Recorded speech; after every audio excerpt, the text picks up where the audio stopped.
સુરતમાં અખિલ ભારતીય વિદ્યાર્થી પરિષદના કાર્યકર્તાઓ દ્વારા કાઢવામાં આવેલી રેલી વિવાદમાં આવી છે। રેલી દરમિયાન જાહેર માર્ગો પર જોખમી સ્ટન્ટ કરવાના મામલે અલથાણ પોલીસે લાલા કરી છે। પોલીસે આ ઘટનામાં કડક કાર્યવાહી કરતા 3 લક્ઝુરિયસ ગાડીઓ કબજે કરી છે અને 2 યુવાનોની અટકાયત કરી છે।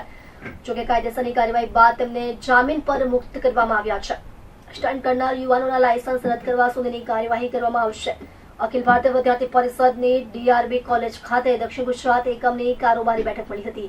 આ બેઠક પૂર્ણ થયા પછી કાર રેલી નીકળી હતી। જે રેલીનો સોશિયલ મીડિયા પર વિડીયો વાયરલ થયો હતો। વિડીયોમાં કેટલાક વિદ્યાર્થી કાર્યકર્તાઓ ગાડીની બહાર ઉભા રહીને સ્ટન્ટ કરતા હતા અને કેટલીક ગાડીઓ બ્લેક ગ્લાસમાં દેખાઈ રહી હતી, જેથી આ મામલે અલથાણ પોલીસે વિડીયોના આધારે કાર્યવાહી શરૂ કરી। તપાસ દરમિયાન કાર્યકરોએ પોલીસની પરવાનગી વિના રેલી કાઢી હોવાનું બહાર આવ્યું હતું।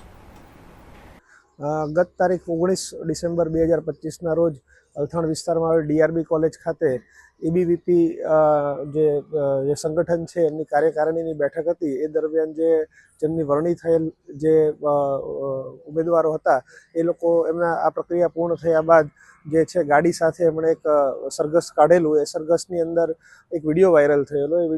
એ વાયરલ વિડીયોને જોતા એની અંદર અમુક કાળા કાચવાળી ગાડીઓ તથા અમુક ગાડીઓમાંથી જે છે ભયજનક રીતે ડ્રાઇવિંગ કરતા હોય એવું વિડીયોની અંદર સ્પષ્ટ જણાઈ આવેલ।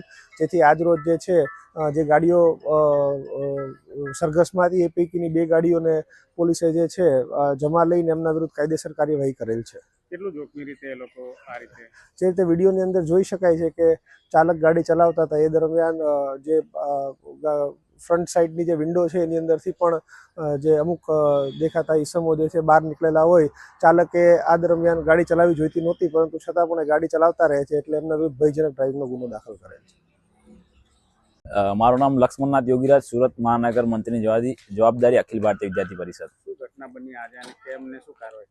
જે ઘટના આપણે 19 તારીખની જે ઘટના ઘટી, જે રેલીના માધ્યમથી સોશિયલ મીડિયામાં જે વાયરલ થયું છે, એ જે રેલી હતી એમાં વિદ્યાર્થી પરિષદની 2025-26ની નવી કારોબારીની નવા દાયિત્વવાન કાર્યકર્તાઓની વિદ્યાર્થીઓની ટીમની પસંદગી કરવા માટે હતી। એમાં નવા વિદ્યાર્થીઓના થકીથી થોડું ઉત્સાહમાં આવીને એ લોકોએ રેલીના માધ્યમથી થોડા બહાર આવી ગઈ જે ઘટના ઘટી, એના માટે વિદ્યાર્થી પરિષદે કડકમાંથી કડક એક્શન લીધું છે અને બીજી વાર એવી ઘટના ના ઘટશે એના પર પ્રયાસ કરશું, ધ્યાન રાખશું।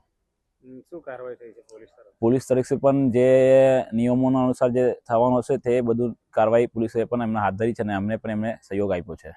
જે વિદ્યાર્થીઓ બહાર નીકળ્યા એને શું સૂચના? જે વિદ્યાર્થી બહાર નીકળ્યા છે એમને પણ અમે સૂચના આપી છે કે બીજી વાર એવી આપણે ઘટના ના ઘટે અને એના પર ચોક્કસપણે બધા ધ્યાન આપે।